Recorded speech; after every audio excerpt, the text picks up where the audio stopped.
हरिदास, राधे राधे दोस्तों। आप सब कैसे हैं? ज़रूर बताइएगा। लड्डू गोपाल जी की कृपा आप सब पर सदा बनी रहे। तो दोस्तों, आज मैं आप लोगों को एक ऐसी सत्य लीला कथा सुनाने जा रही हूँ, जिसे सुन के ना आप लोग मुझे ज़रूर बताइएगा कि क्या आप में से भी जो भी वृंदावन गए हैं, क्या उनके साथ ऐसी चीज़ें हुई हैं? क्या उनके साथ ऐसी घटनाएँ घटित हुई हैं? तो आप मुझे ज़रूर बताइएगा। तो चलिए आज की घटना शुरू करते हैं। तो दोस्तों, आज की लीला कथा जिसने मुझे भेजी है उनका नाम है रश्मि। रश्मि जी ने मुझे ये लीला कथा भेजी है। उन्होंने मुझे बताया कि हमारे साथ बहुत ही बड़ी अनहोनी हो गई है दीदी। हो गई थी एक टाइम पर और मुझे नहीं पता था कि मेरे ऐसा करने मात्र से ऐसा कुछ हमारे जीवन में घटित होगा। तो चलिए जानते हैं कि क्या हुआ है। दोस्तों, रश्मि रश्मि जॉब करती हैं और वो लड्डू गोपाल जी से बहुत ज़्यादा प्रेम करती हैं। वो कहती हैं कि मैं लड्डू गोपाल जी के बिना एक पल भी नहीं रह सकती। वो दिल्ली में रहती हैं और दिल्ली में रह कर के ही जॉब करती हैं और उनके मम्मी-पापा गाँव में रहते हैं। तो उनकी आदत थी कि वो हर साल वो तो अपने पास लड्डू गोपाल जी रखती हैं और वो लड्डू गोपाल जी को ले कर के हर साल वृंदावन उनको दर्शन कराने के लिए ले जाती हैं और उनका मन भी बहुत करता है वृंदावन जाने का। वो यहाँ तक उनका मन ऐसा होता था कि वो वहीं वृंदावन में जाकर के ही बस जाएँ, लेकिन ये शायद पॉसिबल नहीं था उनके लिए। तो उन्होंने लड्डू गोपाल जी को ले जाकर के वो वहाँ पर राधा रानी जी के और श्री बिहारी जी के दर्शन कराने जाया करती थी।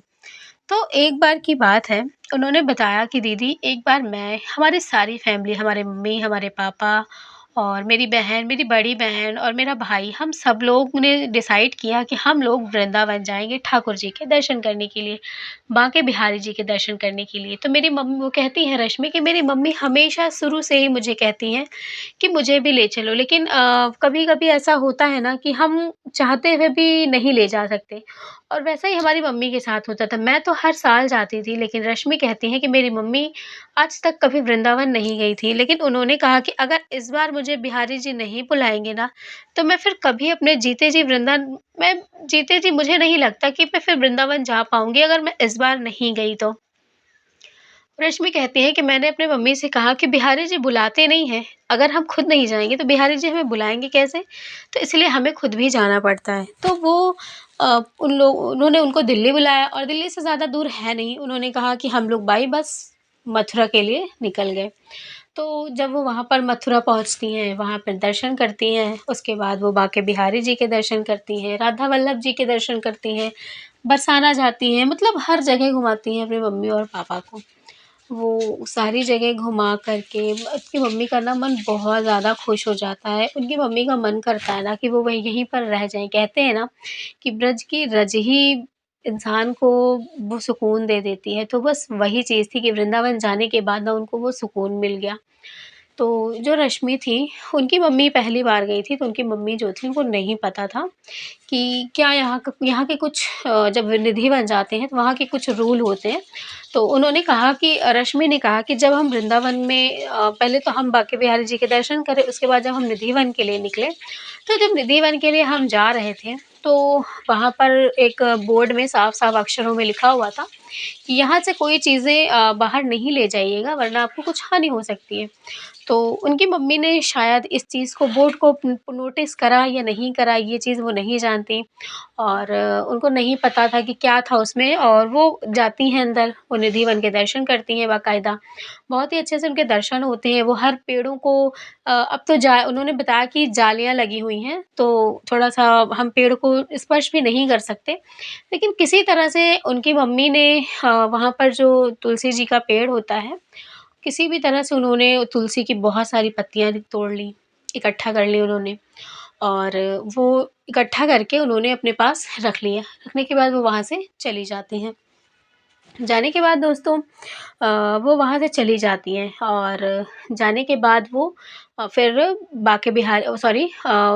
बरसाना जाती हैं, वहाँ पर लाडली जी के दर्शन करती हैं और राधा वल्लभ जी के दर्शन करती हैं, गोपेश्वर महादेव जी के दर्शन करती हैं। वो वहाँ से चीज़ों को कलेक्ट कर लेती हैं, जैसे हर जगह जाना तो कुछ चीज़ों को ले लेना। वो ये कहती हैं कि मैं यहाँ पर आई हूँ, मैं दोबारा यहाँ पर आ पाऊँ या ना आ पाऊँ, मैं चाहती हूँ ये सब सारी चीज़ें मेरे घर में। तो उन्होंने ब्रज के रज को भी ले लिया और बहुत सारी चीज़ें थी जो वहाँ से उन्होंने खरीद लिया। रश्मि कहती है मैं ये चीज़ अपनी मम्मी को देख कर के ना मैं खुद हैरान थी कि मम्मी ऐसा क्यों कर रही हैं?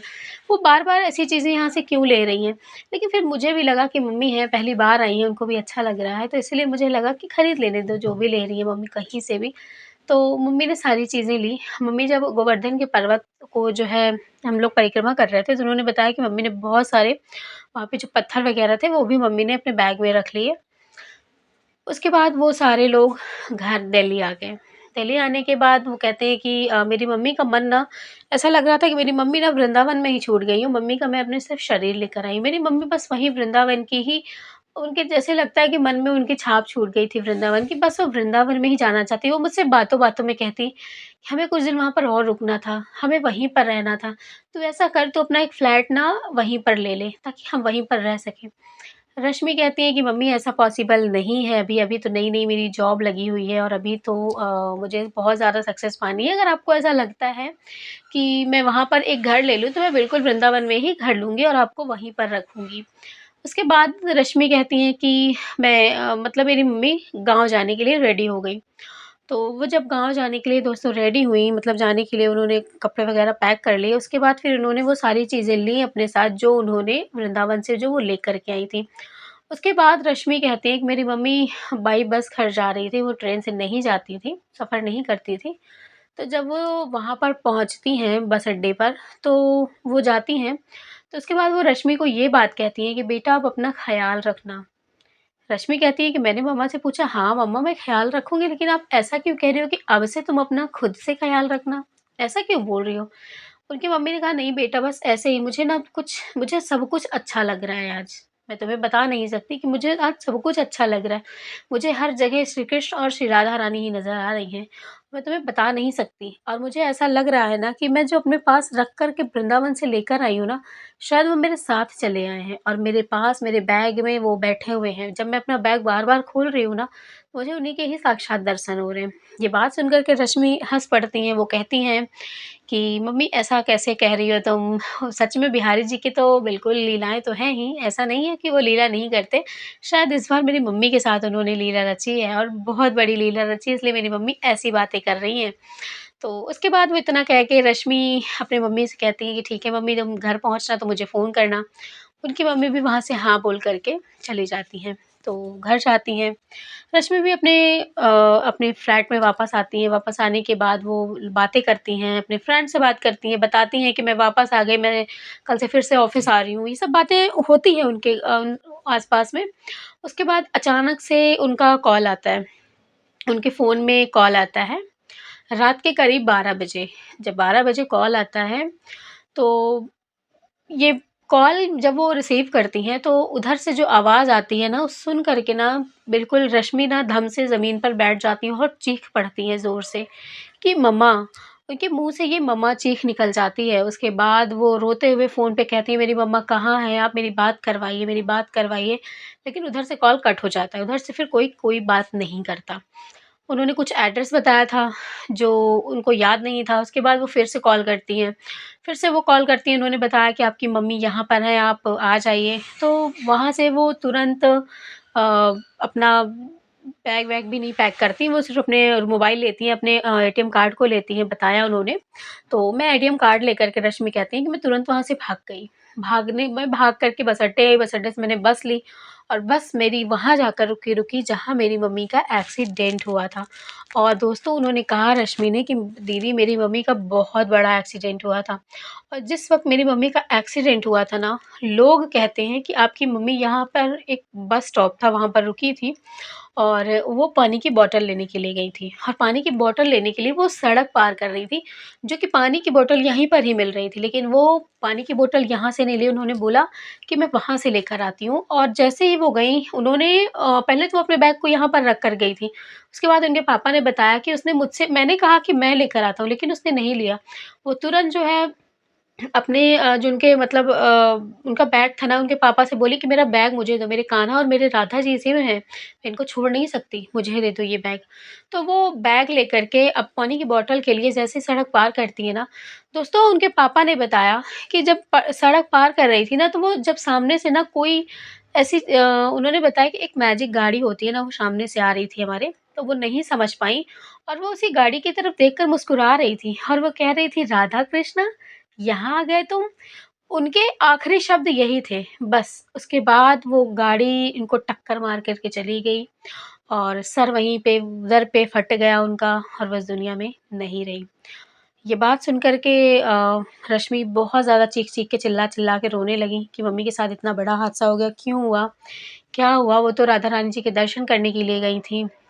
उनके साथ इतना बुरा कैसे हो सकता है? बिहारी जी ने स्वयं उनको आशीर्वाद दिया, वो चीज़ें वहाँ से लेकर के आईं। उसके बाद दोस्तों ये सब फिर सब सही होता है धीरे-धीरे, कुछ 10 या 15 दिन बीत जाते हैं। उसके बाद रश्मि कहती हैं कि मुझे अपने आप को सँभालना दीदी बहुत मुश्किल हो गया था, पापा को भी सँभालना बहुत मुश्किल हो गया था। और फिर पापा मेरे साथ दिल्ली चले आए, पापा दोबारा नहीं गए गाँव। फिर जब दिल्ली में आए 10-15 दिन बीत जाता है तो वो कहती हैं कि मैंने अपनी मम्मी का सब कुछ क्रियाक्रम वग़ैरह अच्छे से करवाया। करवाने के बाद वो बैग मेरे पास था और मुझे एक दिन अचानक से मैं सो रही थी तो मुझे ऐसे सपने आए कि मेरी चीज़ मेरे धाम में ला कर के वापस कर दो, वरना अजीब-सा बहुत ज़्यादा अजीब-अजीब सी मुझे आवाज़ें सुनाई देती थीं, जैसे कोई बच्चा है, खेल रहा है घर में, पायल की छनक आ रही है।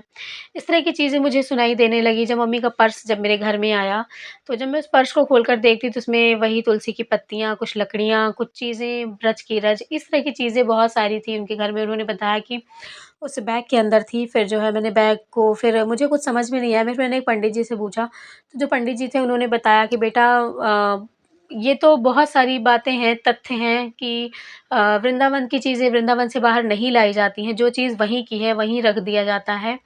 और ख़ास करके रिद्धिवन से तो हम कुछ भी तोड़ कर के नहीं लाते क्योंकि वो गोपियाँ हैं और हम उन्हें वहाँ पर श्री कृष्ण प्रभु से अलग नहीं करते हैं।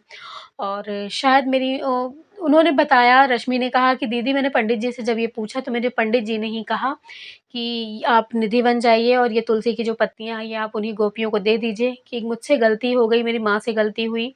जो भी है मुझे क्षमा करें और जो भी चीज़ें आप वहीं पर छोड़ आइए क्योंकि वृंदावन एक ऐसी जगह है ना बेटा कि वहाँ से ना हम कुछ चीज़ लेकर के भले आते हैं ना, लेकिन हमें उस चीज़ को छुड़ाना नहीं चाहिए वहाँ से। तो उन्होंने इस तरह की मुझे चीज़ें बताई, फिर मुझे भी लगा कि मैंने मैंने अपनी माँ को खो दिया है। तो मुझे ये चीज़ें वहाँ पर पहली बात तो उन्होंने बोला रश्मि ने कि मैं इन सब चीज़ों पे विश्वास नहीं करती कि कुछ पत्तों को तोड़ कर लाने से, ब्रज की रज को लेकर आने से मेरी माँ के साथ ऐसा हो गया। शायद उनके साथ यही होने लिखी थी। लेकिन जब पंडित जी ने ये सब बातें बताई तो कहते हैं ना कि अभी पापा हैं, मैं हूँ, मेरी बहन है, मेरे भाई हैं, उन लोगों की भी ज़िंदगी है। वो कहते हैं कि मुझे अपनी परवाह नहीं है, लेकिन मुझे अपने भाइयों की, अपने बहनों की परवाह है और मैं नहीं चाहती कि मेरी मम्मी के साथ जो हुआ वो ऐसा भी कुछ भगवान ना करे कि मेरी बहन और मेरे भाई के साथ हो। बहुत बुरा हुआ मेरी मम्मी के साथ। फिर उसके बाद उन्होंने कहा कि मैं कुछ दिनों के बाद मैं वृंदावन गई, मैंने सारी चीज़ें वहीं पर छोड़ आई। छोड़ते वक़्त मेरी आँखों में आँसू आ रहे थे, ये आँसू कि यही जगह थी जो मेरी मम्मी मेरे साथ टहल रही थी। और आज यही जगह है जहाँ मैं अकेले आई हूँ, मेरी मम्मी मेरे साथ नहीं है। उसके बाद वो वहीं पर वापस करके चली जाती हैं। उसके बाद बताती हैं रश्मि कि दीदी मैं आपको छोटी-सी चीज़ एक और शेयर करना चाहती हूँ कि जब मैं वापस लौट रही थी ना, तो मैंने आपको मैं कैसे बताऊँ कि मैंने साक्षात अपनी माँ को देखा वहाँ पर और मेरी माँ ने बस बहुत ही सुंदर से चंदन लगाया हुआ था अपने माथे पर, उन्होंने व्हाइट साड़ी पहनी हुई थी और वो वहीं पर मुझे देख कर के दूर से निहार रही थी और खुश थी। ये देख कर के मैं जो बहुत ज़्यादा दुखी थी ना उस टाइम पर, मैं बहुत ज़्यादा जो दुखी थी ना, मैं थोड़ा-सा खुश हो गई कि चलो अच्छा है मेरी माँ खुश हैं। और मुझे खुशी इसी बात की है कि मेरी मम्मी हँस रही थी। एक पल के लिए तो मेरा जी धक से हो गया था कि ये क्या है? उसके बाद मैंने पलट के फिर से देखा लेकिन मेरी मम्मी वहाँ पर नहीं थी। लेकिन मुझे शायद बिहारी जी ने ये मुझे ये संकेत दिए कि मेरी मम्मी बिल्कुल ठीक हैं और वो बहुत ज़्यादा खुश हैं। शायद वो श्री कृष्ण और श्री राधा रानी जी के पास, उनके धाम में ही हमेशा के लिए बस गई हैं क्योंकि मेरी मम्मी जब से वहाँ से लौट कर आई थी ना, तब से वो शायद हमारी मम्मी रही ही नहीं थी। वो सिर्फ़ और सिर्फ़ बिहारी जी की हो गई थी, श्री राधा रानी की हो गई थी क्योंकि वो उन्हीं की बातें कर रही थी। ऐसा लग ही नहीं रहा था कि वो हमसे प्रेम करती हैं, ऐसा लग रहा था कि वो राधा रानी और श्री हमारे बांके बिहारी जी से प्रेम करती हैं। वो हमारी नहीं थी, शायद वो जिनकी थी वो उनके पास चली गईं। तो दोस्तों रश्मि जी ने ये मुझे कथा बताई और उन्होंने बताया कि दीदी इसी वजह से मेरी मम्मी के साथ ये घटना हुई, तो क्या ऐसा होता है? फिर मैंने उनसे कहा कि देखिए मैं तो इन सब चीज़ों को नहीं मानती क्योंकि भगवान कभी किसी भक्त अपने भक्त के साथ ना कभी वो गलत करते ही नहीं है।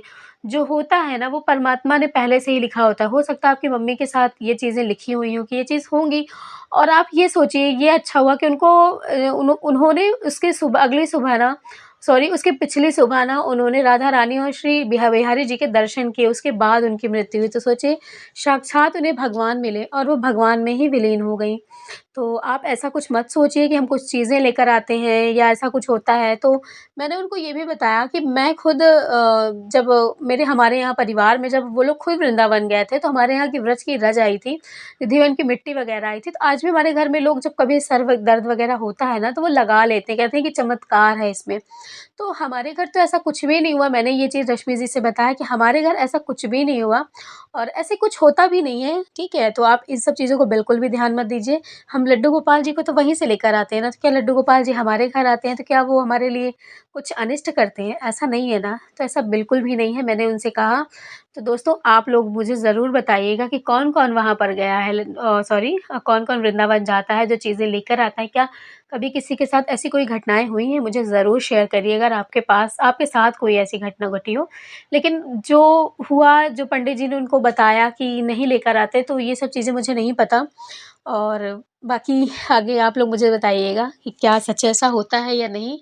तो दोस्तों आज की थी ये लीला कथा, आपको कैसी लगी ज़रूर बताइएगा, लाइक कर दीजिएगा, चैनल को सब्सक्राइब कर दीजिएगा, वीडियो को शेयर कर दीजिएगा, लास्ट तक ज़रूर सुनिएगा। ये बहुत ही दिलचस्प और बहुत ही दिल को दहला देने और छू लेने वाली घटना है, जो रश्मि जी के साथ घटी। रश्मि जी, आपका बहुत-बहुत धन्यवाद जो आपने मुझे ये लीला कथा शेयर करी और मेरे चैनल के माध्यम से मैं लोगों तक पहुँचा रही हूँ।